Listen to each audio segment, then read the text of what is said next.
नमस्कार दोस्तों, स्वागत है आपका अपने YouTube चैनल प्रेरणा स्टडी पॉइंट पर।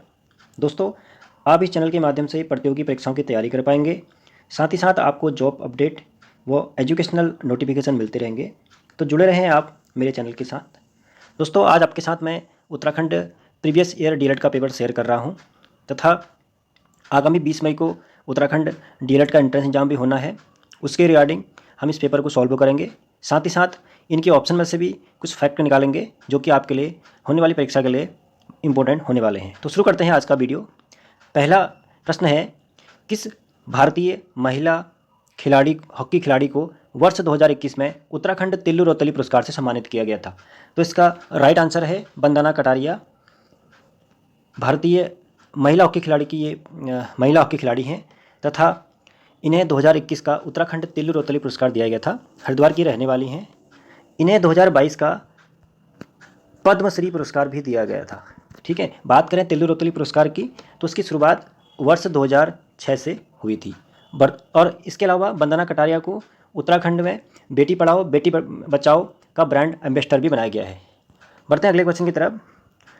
उत्तराखंड के कितने जिले अंतर्राष्ट्रीय सीमा को स्पर्श करते हैं? तो इसका राइट आंसर है ऑप्शन सी। 5 जिले उत्तराखंड के ऐसे हैं जो अंतर्राष्ट्रीय सीमा को स्पर्श करते हैं। उत्तराखंड के उत्तरकाशी, चमोली, पिथौरागढ़, चंपावत तथा यूएस नगर, ये 5 जिले ऐसे हैं जो अंतर्राष्ट्रीय सीमा बनाते हैं तथा उत्तरकाशी, चमोली और पिथौरागढ़ चीन के साथ, पिथौरागढ़, चंपावत और यूएस नगर नेपाल के साथ सीमाएं बनाते हैं। चलते हैं अगले क्वेश्चन की तरफ। उत्तराखंड के प्रथम विधानसभा अध्यक्ष थे, तो इसका राइट आंसर होगा प्रकाश पंत। प्रकाश पंत उत्तराखंड के प्रथम विधानसभा अध्यक्ष थे। अगर आपसे पूछे कि उत्तराखंड के प्रथम निर्वाचित विधानसभा अध्यक्ष थे तो इसका राइट आंसर होगा यशपाल आर्य। वर्तमान में उत्तराखंड की विधानसभा अध्यक्ष हैं श्रीमती रितु खंडूरी, जो कि पहली महिला अध्यक्ष हैं। बढ़ते हैं अगले क्वेश्चन की तरफ। हाल ही में यूक्रेन के युद्धग्रस्त क्षेत्र में फंसे भारतीय नागरिकों की सुरक्षित वापसी के लिए चलाए गए अभियान का नाम क्या है? तो इसका राइट आंसर होगा ऑपरेशन गंगा। ऑपरेशन गंगा के तहत भारतीय नागरिकों को सुरक्षित वापसी की गई थी। इसके अलावा अगर बात करें ऑपरेशन सूर्या होप, ये चलाया था भारतीय सेना द्वारा 2013 में केदारनाथ आपदा के समय। इसके अलावा ऑपरेशन राहत, ये भी 2013 में वायुसेना द्वारा ही चलाया गया था। बढ़ते हैं अगले क्वेश्चन की तरफ। भारत में निम्नलिखित में से किस फसल की खेती का क्षेत्रफल अधिकतम है? तो इसका राइट आंसर होगा ऑप्शन सी, चावल। चावल भारत में सर्वाधिक क्षेत्रों में बोई जाती है। बढ़ते हैं अगले क्वेश्चन की तरफ। निम्नलिखित में से कौन खरीफ की फसल नहीं है? तो इसका राइट आंसर होगा सरसों।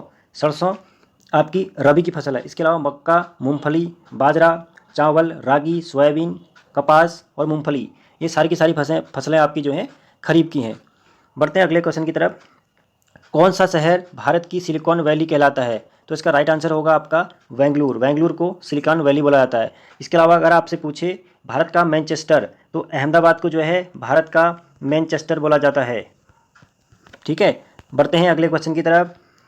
निम्नलिखित में से कौन भारत में बिजली उत्पादन का सबसे बड़ा स्रोत है? तो इसका राइट आंसर होगा तापीय ऊर्जा। भारत में लगभग 65% बिजली तापीय ऊर्जा द्वारा उत्पादित की जाती है। इसके उत्पादन के लिए डीजल, कोयला व प्राकृतिक गैस ईंधन के रूप में प्रयोग किया जाता है। बढ़ते हैं अगले क्वेश्चन की तरफ। भारत में विदेशी विनिमय संचय का रखरखाव किसके द्वारा किया जाता है? तो इसका राइट आंसर होगा भारतीय रिजर्व बैंक।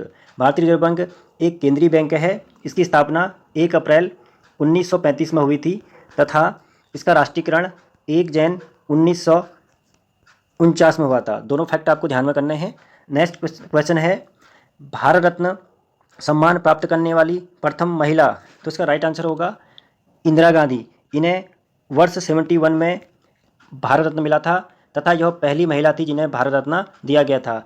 इसी के विभाग में मदर तेरेसा को वर्ष 1980 का तथा लता मंगेशकर को 2001 में भारत रत्न मिला था। बात करें अगर इस अवार्ड की तो 1954 में पहली बार इस पुरस्कार की शुरुआत की गई थी। बढ़ते हैं अगले क्वेश्चन की तरफ। निम्नलिखित में से किस राज्य में फरवरी-मार्च 2022 में सामान्य विधानसभा चुनाव नहीं हुए? आपसे पूछा गया है विधानसभा चुनाव नहीं हुए, तो 5 राज्यों में विधानसभा चुनाव हुए थे, जिसमें से उत्तराखंड, मणिपुर, गोवा, पंजाब व यूपी, ये 5 राज्य थे। इसमें ऑप्शन बी मिजोरम है। मिजोरम में 2022 में चुनाव नहीं हुए थे। बढ़ते हैं अगले क्वेश्चन की तरफ। भारत का राष्ट्रीय वाक्य है, तो इसका राइट आंसर होगा सत्यमेव जयते, जो कि लिया गया है मुंडको उपनिषद से। मुंडको उपनिषद से उपनिषदों की संख्या होती है 108। बंदे ऑप्शन बी में लिखा है वंदे मातरम। वंदे मातरम इसके रचयिता थे बंकिम चंद्र चटर्जी। उनकी एक बुक थी आनंद मठ। आनंद मठ से ये लिया गया है। बढ़ते हैं अगले क्वेश्चन की तरफ। उत्तराखंड में आदि गुरु शंकराचार्य की समाधि कहाँ स्थित है? तो इसका राइट आंसर होगा केदारनाथ। केदारनाथ में आदि गुरु शंकराचार्य की समाधि है। बढ़ते हैं अगले क्वेश्चन की तरफ। निमोनिया रोग मानव शरीर के किस अंग को ग्रसित करता है? तो इसका राइट आंसर होगा फेफड़े। ऑप्शन सी, फेफड़े जो हैं निमोनिया से ग्रसित होते हैं। बढ़ते हैं अगले क्वेश्चन की तरफ। निम्नलिखित में से किस राजा के शासनकाल में अफगानिस्तान भारत का अंग था? तो इसका राइट आंसर होगा चंद्रगुप्त मौर्य। चंद्रगुप्त मौर्य के समय में अफगानिस्तान भारत का अंग था। बढ़ते हैं अगले क्वेश्चन की तरफ। मुगल चित्रकला का स्वर्ण युग निम्न में से किस सम्राट का काल था? तो ऑप्शन सी इसका राइट आंसर होगा जहांगीर का काल। चित्रकला का स्वर्णकाल जहांगीर के समय को कहा जाता है। इसके अलावा अगर आपसे पूछे स्थापत्य कला का स्वर्णकाल किसके समय को कहा जाता है, तो इसका राइट आंसर होगा शाहजहां। ठीक है, बढ़ते हैं अगले क्वेश्चन की तरफ। सिक्कों के अंतिम गुरु थे, सिक्कों के अंतिम गुरु पूछा गया है, तो इसका राइट आंसर होगा गुरु गोविंद सिंह। गुरु गोविंद सिंह सिक्कों के अंतिम गुरु थे। इन्होंने खालसा पंथ की स्थापना करी थी। खालसा पंथ की स्थापना करी कब करी? 1699 ईस्वी में। अगर आपसे पूछे कि सिख धर्म के संस्थापक कौन थे, तो आपका राइट आंसर होगा गुरु नानक। गुरु नानक ने सिख धर्म की नींव रखी।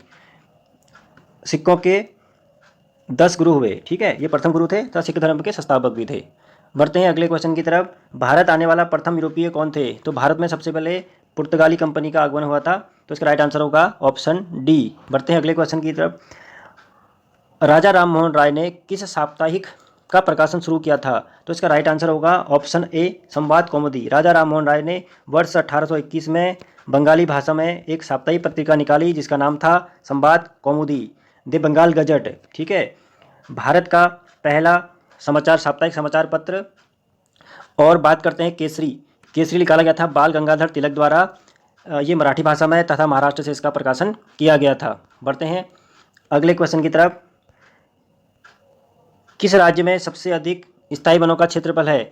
तो इसका राइट आंसर होगा ऑप्शन सी मध्य प्रदेश। मध्य प्रदेश में सर्वाधिक स्थायी वनों का क्षेत्रफल है। बढ़ते हैं अगले क्वेश्चन की तरफ। निम्नलिखित में से किसके साम्राज्य की राजधानी को आगरा से दिल्ली स्थानांतरित किया गया? किसने? ठीक है, तो इसका राइट आंसर होगा आपका शाहजहां। शाहजहां ने वर्ष 1638 में मुगल साम्राज्य की राजधानी आगरा से दिल्ली परिवर्तित करी थी। ठीक है, तो इसको दिल्ली से आगरा कौन ले गया था? वो ले गया था अकबर, तथा शाहजहां वापस इसको दिल्ली ले आया था। बढ़ते हैं अगले क्वेश्चन की तरफ। उत्तराखंड में सम्राट अशोक के शिलालेख की एक प्रति कहाँ से मिली है? तो जैसा कि आप सभी को पता है, कालसी देहरादून से अशोक के जो है शिलालेखों की एक प्रति मिली है। बढ़ते हैं अगले क्वेश्चन की तरफ। गढ़वाल रेजिमेंट के सैनिकों ने प्रदर्शनकारियों पर गोली चलाने से इनकार कर दिया था, किस आंदोलन के तहत? ठीक है, इसका राइट आंसर होगा सविनय अवज्ञा आंदोलन। सविनय अवज्ञा आंदोलन जो कि गांधी जी द्वारा नमक कानून के विरोध में चलाया गया था। तो वहीं पर पेशावर में घटना हुई थी। नमक कानून के विरोध में प्रदर्शनकारी प्रदर्शन कर रहे थे, तो गढ़वाल रेजिमेंट के सैनिकों को ऑर्डर दिया गया उनके अधिकारी द्वारा, लेकिन उन्होंने उन निहत्थे लोगों पर गोली चलाने से इनकार कर दिया था। इसमें चंद्र सिंह गढ़वाली का नाम आता है। ठीक है, इसके अलावा 12 मार्च 1930 को गांधी जी द्वारा दांडी यात्रा शुरू की गई थी तथा वह 6 मार्च तक चली। इसके अलावा बात करें खिलाफत आंदोलन की शुरुआत हुई थी 1919 में। खिलाफत आंदोलन की शुरुआत हुई थी 1919 में। मोहम्मद अली तथा शौकत अली दो बंधुओं द्वारा भारत में यह चलाया गया था। गांधी जी द्वारा असहयोग आंदोलन शुरू किया गया था 1 अप्रैल 1920 को। इसके अलावा भारत छोड़ो आंदोलन, इसकी शुरुआत हुई थी 9 अगस्त 1942 में। 8 अगस्त को गांधी जी द्वारा घोषणा की गई थी तथा 9 अगस्त से इस आंदोलन की शुरुआत हो गई थी। इसी भारत छोड़ो आंदोलन के दौरान ही गांधी जी ने करो या मरो का नारा दिया था। अगर बात करें असहयोग आंदोलन की, तो गांधी जी ने केसरे हिंद की उपाधि इसमें त्याग दी थी। बढ़ते हैं अगले क्वेश्चन की तरफ। निम्नलिखित में से औसत वैश्विक तापमान में वृद्धि का कौन सा संकेत है? तो इसका एक बेस्ट आंसर अगर कहें तो ऑप्शन बी सागरी जल के स्तर में वृद्धि। अगर सागर का जल बढ़ेगा तो इससे जाहिर सी बात है कि ग्लेशियर पिघल के आए होंगे, तभी जल की मात्रा बड़ी होगी, तो यह वैश्विक तापमान अर्थात पृथ्वी के तापमान में वृद्धि का संकेत करता है। बढ़ते हैं अगले क्वेश्चन की तरफ। रिक्टर स्केल का प्रयोग किसे नापने में किया जाता है? तो इसका राइट आंसर होगा भूकंप की तीव्रता नापी जाती है रिक्टर स्केल में।